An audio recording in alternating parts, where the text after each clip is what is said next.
I'm not scared of you, you know. Did you try to poison me? Natalia, drop it now! I don't think she's a little girl. She has hair. What? What hair? Down there.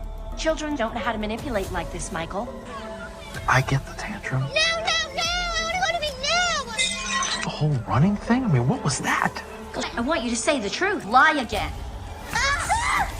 It all starts with a voice, Christine Barnett's voice, pulling us back to 2019, to the moment when everything came crashing down. In 2019, Christine was seen as a supermom. A hero. A beacon for parents raising kids with autism.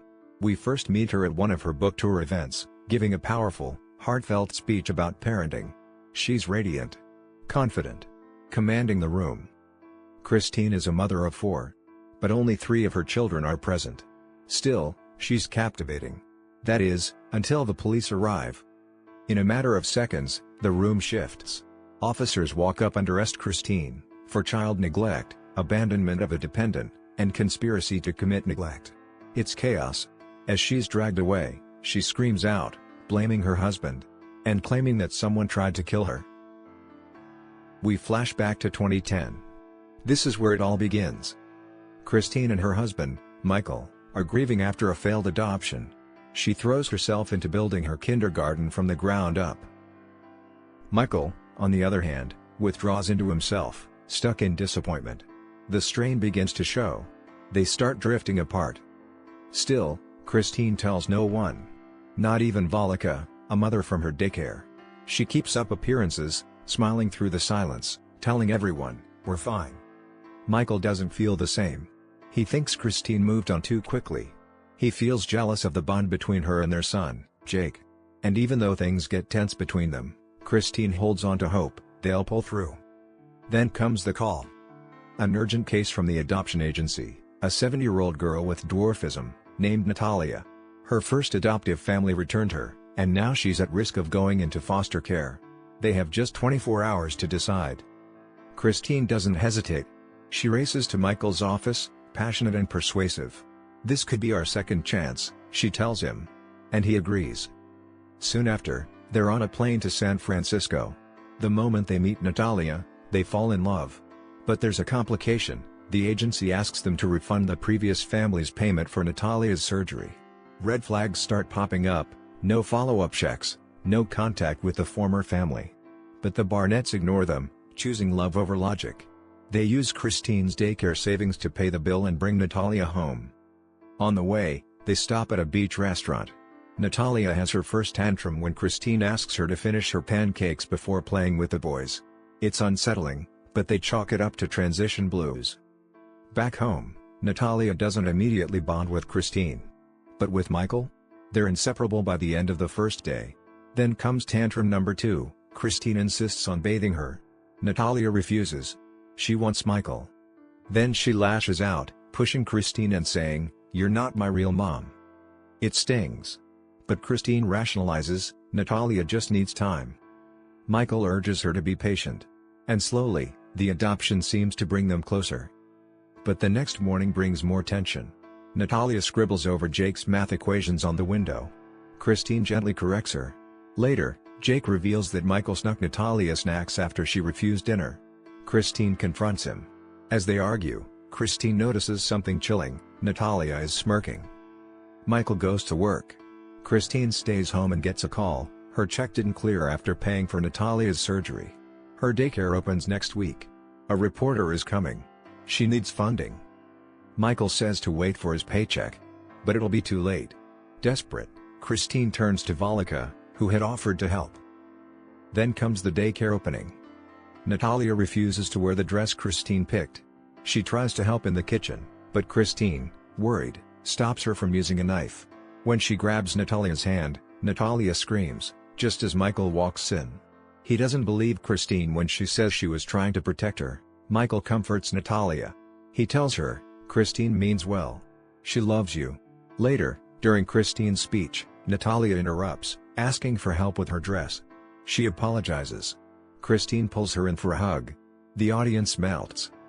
That night, Christine whispers a thank you to Michael. He saved the day. But peace doesn't last. Christine wakes in the middle of the night to find Natalia standing over her, holding a doll and a knife. Panicked, she tries to wake Michael. But by the time she does, Natalia is gone. Episode 2 opens with a flashback to the fall of 2019. By now, Michael is married to another woman, and he's stunned when Detective Drysdale shows up, asking for his side of the story. Unsurprisingly, Michael has nothing good to say about Christine. Whatever he tells the detective is enough for the police to arrest Christine and bring her in for questioning. Still, Christine insists she's innocent. We rewind again. Back in the present timeline, we pick up right where we left off. Christine wakes up and heads straight to Natalia's room, searching for the knife she thought she saw. Natalia pretends to be asleep, playing innocent. Christine checks the doll to see if the knife is hidden there. Natalia resists. A small struggle breaks out, and Michael wakes up. In the end, the knife isn't found. Michael gently tucks Natalia back in and puts her to sleep. Christine checks the kitchen, nothing's missing. Michael convinces her she had a vivid, stress-induced dream. He promises to be more present. Christine confides in him, she's worried Natalia doesn't like her, that she's losing her maternal instinct. Michael reassures her, tells her not to give up hope. The next morning is hectic. It's Natalia's first day of school. Jake has a big Princeton interview. Ethan's panicking because he can't find his favorite cow doll. Natalia, however, refuses to get ready. She says she's tired and doesn't like the dress Christine picked. Instead, she puts on Ethan's clothes. Michael tries to cheer her up, but that's when he finds the cow doll beheaded. Natalia panics and begs him not to tell Christine.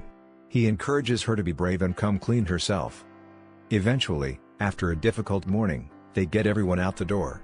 But Natalia isn't thrilled that Christine will be the one dropping her off. At school, another issue arises. The administration demands her records. But the copies Christine has are heavily redacted, and a few key documents are missing. Thankfully, Christine smooths things over and asks for more time. She explains that it was an emergency adoption. She calls Michael, who tells her to contact the adoption agency and get the paperwork. But when she tries to call the adoption agency, the line is disconnected. She searches online, and is shocked. The agency has permanently closed. She leaves a voicemail for Sandy, the agent she once trusted. That afternoon, Christine takes Jake to his Princeton interview. It goes well, but she's distracted, stepping out for multiple calls. One is from Sandy. Her tone is cold, defensive. She tells Christine to stop calling and cryptically warns, "You're lucky, but you still might get implicated." Christine is shaken. She doesn't understand what's happening. Sandy gives no answers. Then another call, from Natalia's school. There's been an incident. At the end of Jake's interview, Christine tells the admissions team she's not sure he can stay in the dorms. After all, he's only 12. She rushes to Natalia's school, where the principal is pushing for a suspension. Apparently, Natalia hit other students with her walker. Christine suggests maybe Natalia was being bullied, but the principal insists Natalia was the bully. Christine flips the narrative. She says there have been no behavior issues at home. She accuses the school of bias, citing Natalia's disability. Then she offers to teach the staff how to better support children with special needs. The principal agrees to let Natalia return, once the missing documents are submitted. On the drive home, Christine tries to talk to Natalia. But Natalia refuses, and suddenly opens her car door while they're still moving. Christine slams on the brakes, furious. She yells, "Don't ever do that again." That night, Christine dives into research. She learns the adoption agency is facing lawsuits, false adoptions, fraud. Possibly worse. She finds a support group of people who were scammed and messages a woman who lives nearby. They agree to meet in person. For now, Christine hides all of this from Michael. She asks him to take Natalia to work the next day. Michael agrees. While he's at work with Natalia, Christine secretly meets the woman from the support group. What she learns is devastating. The agency isn't just being sued, it's also being investigated for human trafficking. Terrified, Christine contacts another adoption agency she had worked with in the past. The agent there reassures her, he doesn't believe Natalia was trafficked. He helps her get the documentation she needs for the school, though much of the personal information has to be redacted. Back at work, Natalia overhears Michael's conversation. His store is shutting down, and he's about to lose his job. On the way home, Michael asks her to keep it a secret from Christine. Just for now. When they arrive home, Christine is glowing with excitement. She has new clothes for Natalia's return to school. But the joy doesn't last long. Natalia throws a tantrum. She insists on going to work with Michael instead. Then she blurts out that he got a promotion. Christine believes it. She's happy for him. The next morning, Volika wakes Christine. The newspaper article is out. But it barely mentions the daycare. Instead, it focuses on Jacob's brilliance. Still, Volika and Michael frame it as good publicity. Christine sends Ethan to grab the paper from downstairs. But he gets hurt. Someone put tacks near the door. Christine suspects Natalia. Natalia, of course, denies it, and Michael, along with her grandmother, defends her. They chalk it up to a harmless prank and ask Christine to let it go. But Christine can't.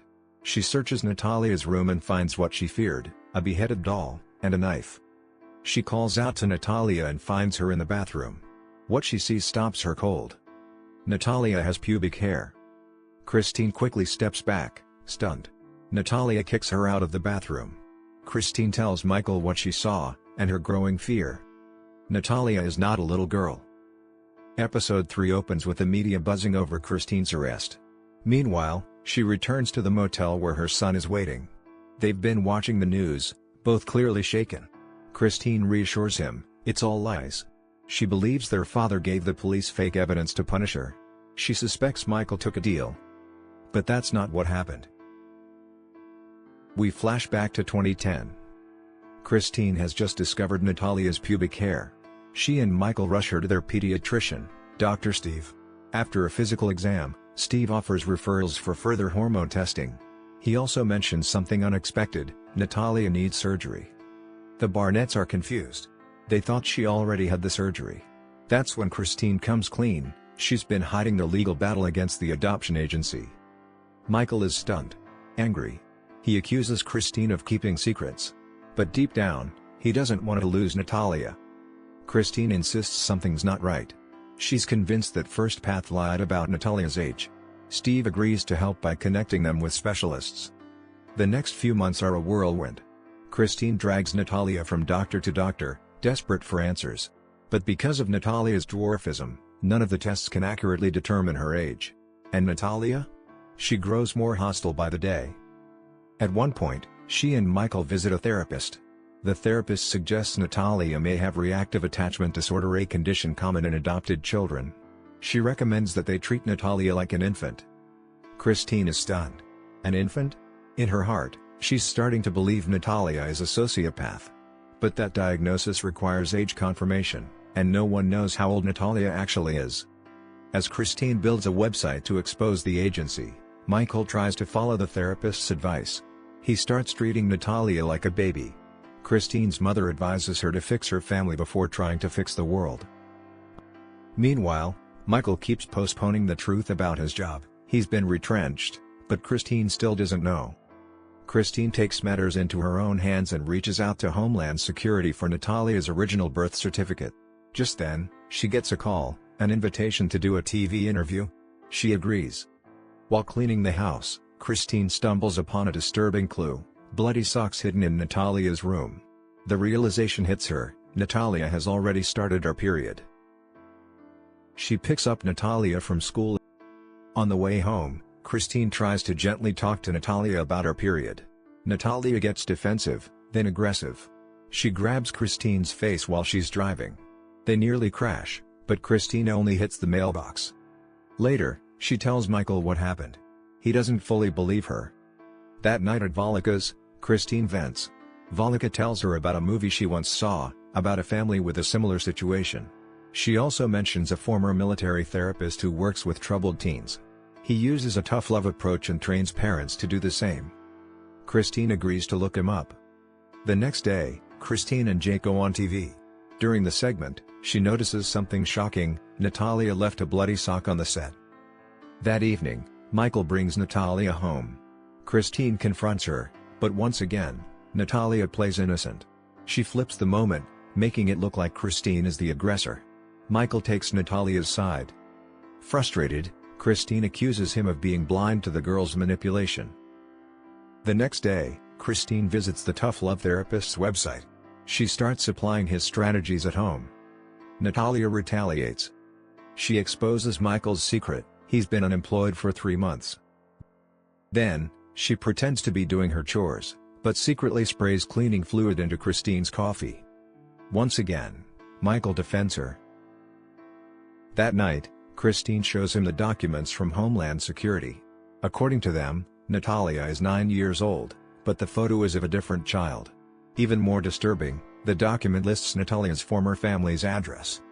Christine receives another email.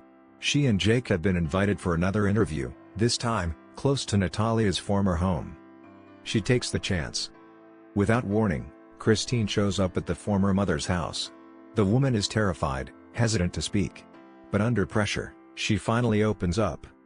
She says Natalia is a scam artist. She believes she's much older than claimed. Christine returns to the TV station, in tears. She breaks down in front of Michael and tells him everything. But he refuses to believe her. Christine suggests they institutionalize Natalia, but Michael resists. An argument erupts. Christine confronts him about his job loss. Michael, furious, threatens to tell the world that she abandoned Natalia. Christine makes her choice. She agrees to leave Natalia in Michael's care, full-time. They head to the studio for the interview. Despite everything, they call a temporary truce. On camera, they're united. Composed. To the host, and the world, they appear to be the perfect American family. Episode 4 opens with a flashback to 1995. Michael is struggling, mentally, emotionally. As Christine narrates, he was on the verge of taking his own life. Sadly, this wasn't the first time. But this time, Christine steps in. She tells him she needs him. That she can't do life without him. Then, Michael proposes. And just like that, the rest, as they say, is history. Back in the present, Christine confidently tells Valika that she still has control over Michael, even after the divorce. She blames his recent police cooperation on his new wife, claiming that it ultimately got him arrested. Christine is convinced, she's the only woman who truly knows how to handle Michael. She's not worried about his betrayal, not one bit. We cut to 2011. It's been a few months since the New York trip. As agreed, Michael is now taking care of Natalia full-time. Christine? She's focused on her upcoming book. She's excited to meet Myra, her ghostwriter. She asks Michael to handle Natalia for the day. But before Myra even shows up, there's a knock at the door. Child Protective Services. The officers demand to look around and interview the kids. Natalia sees her chance. She tells the officers she needs surgery again, manipulating the Barnetts into paying for it. Once the officers leave, Christine accuses Natalia of calling CPS. But Michael jumps to her defense. Then Myra arrives. Christine quickly sneaks her out of the house, not wanting another one of Natalia's outbursts to derail things. They meet at Christine's favorite cafe, where she paints a picture of her life, messy, romantic, and imperfectly perfect. After a few sessions, Myra asks to visit the house again. Christine quickly texts Michael, telling him to get the kids out. But he forgets something. And overhears Christine talking to Myra, praising him. Their conversation is interrupted when Jacob bursts in. Natalia's at it again. They all rush outside, to find Natalia hurling Wesley's toys into oncoming traffic. Michael just barely manages to pull her back. Thankfully, Wesley isn't hit while trying to retrieve his toys. After the chaos, Christine begs Myra to keep Natalia a secret. To her relief, Myra agrees. But for Christine, this is the last straw. She packs up the boys and tells Michael they're leaving. Still, he refuses to see the truth, that Natalia is manipulating them all. Another fight erupts. Christine insists, it's been 2 years. I'm at my wit's end. She needs to be institutionalized. Christine takes the boys to her mother's house. Michael stays behind with Natalia. Desperate, he tries calling Christine under false pretenses. But she stands her ground. A few days later, Michael gets a job interview, over Skype. He asks Natalia to entertain herself quietly while he's on the call. He promises, once I get this job, we can reunite as a family, but Natalia doesn't want that. While he's in the interview, she calls the police, claiming she's hungry and wants pizza.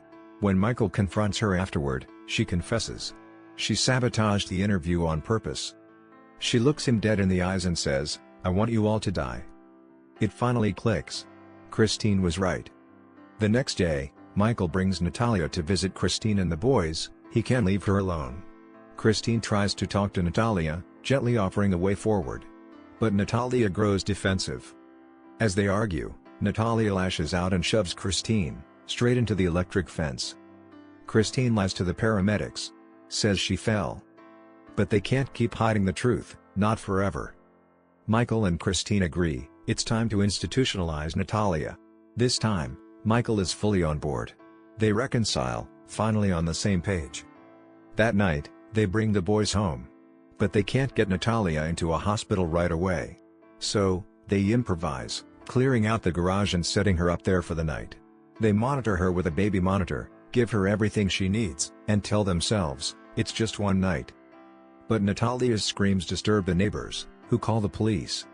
An officer shows up, demanding to see Natalia. Christine tries to explain the situation first. Natalia assures him she's fine. Christine then shows the officer Natalia's documents. Surprisingly, the cop believes them. He offers a solution: fix the paperwork. He calls it a clerical correction. He even suggests getting a doctor to review Natalia's medical history, and for Michael and Christine to remain as her guardians, to prevent her from targeting another family. Weeks later, they follow through. They go through the legal system and re-register Natalia as a 22-year-old woman. They find her a small house, pay her rent and groceries, but set a boundary: no more direct contact. After one final conversation, explaining everything, Michael and Christine drop her off. Then they walk away. Confident. Relieved. Believing they've saved their family. At least, that's what they thought. Episode 5 shifts the narrative. This time, we hear Natalia's perspective. The opening takes us inside a police station, where Detective Drysdale brings Natalia in to hear her side of the story. It's been a year and a half since the Barnetts abandoned her in a run-down apartment. Detective Drysdale hopes to gain insight during his second interview with her. But Natalia is anxious, too anxious to fully open up. As he pushes for more details, Natalia finally admits, she lashed out, hid knives, and threatened the Barnetts family. Drysdale finds her answers odd. We flash back to 2012. Christine and Michael have just left Natalia alone in the new apartment they rented for her. She chases after them, pleading, begging not to be left behind, or at least, to give her back her walker. But the Barnetts don't look back. At first, Natalia believes it's just another punishment. She throws a tantrum, hurling toys across the room. Then cries herself to sleep. When she wakes up that evening, she checks the pantry. She doesn't like what's there, so she goes for the canned peaches. But she doesn't know how to use a can opener. In the end, she settles for peanut butter and crackers. Days go by. Natalia spends most of her time eating and watching TV. But nothing in the apartment is suited for her disability. She struggles to reach drawers, turn on faucets, or cook. She starts surviving on uncooked noodles and boxed food. Eventually, even that runs out. Desperate, she decides to try again, with the peaches. This time, she grabs a knife. She cuts herself. She doesn't know how to treat the wound. She's just a child. In pain and hungry, she wanders out and ends up inside a neighbor's home. She sees donuts on the table. Starving, she helps herself. Then the neighbor walks in. Startled, Natalia blurts out that she's 22. The neighbor, JJ, is understandably confused. But kind. She listens. She helps Natalia find the Barnetts' phone number and hands her the phone. She shows Natalia a photo of her grandson and talks about her own strained relationship with her daughter. She encourages Natalia to fix things with her mom. Later, Natalia returns to her apartment.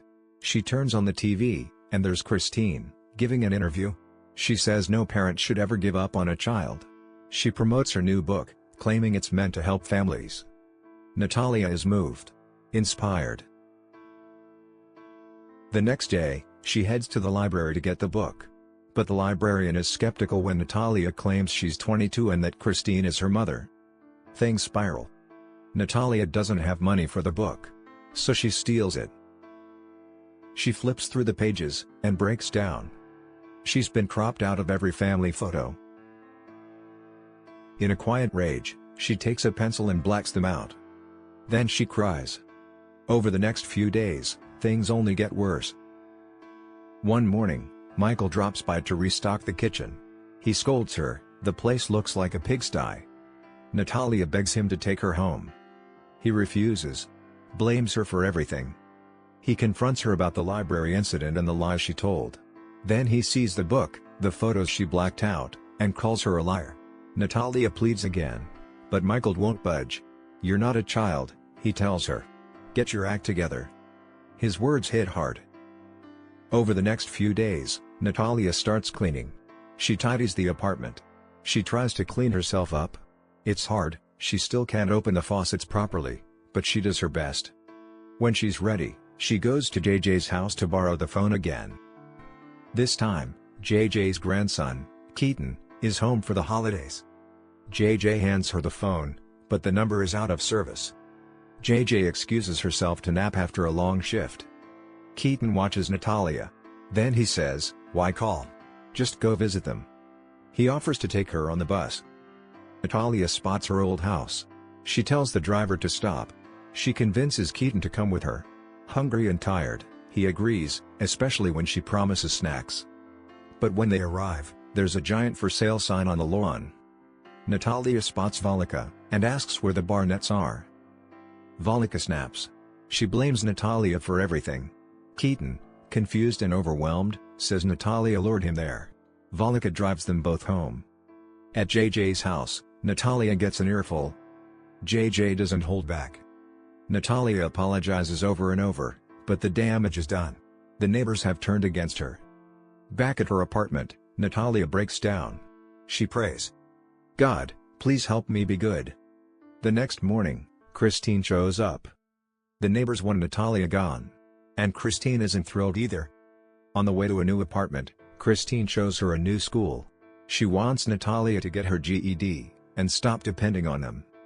At the apartment, it's heartbreaking to watch Natalia struggle to climb the stairs. Christine threatens her. "If you mess up again, I'll have you put in jail." She reminds Natalia of what to say when people ask about her past. She makes her rehearse. Then she pepper sprays her.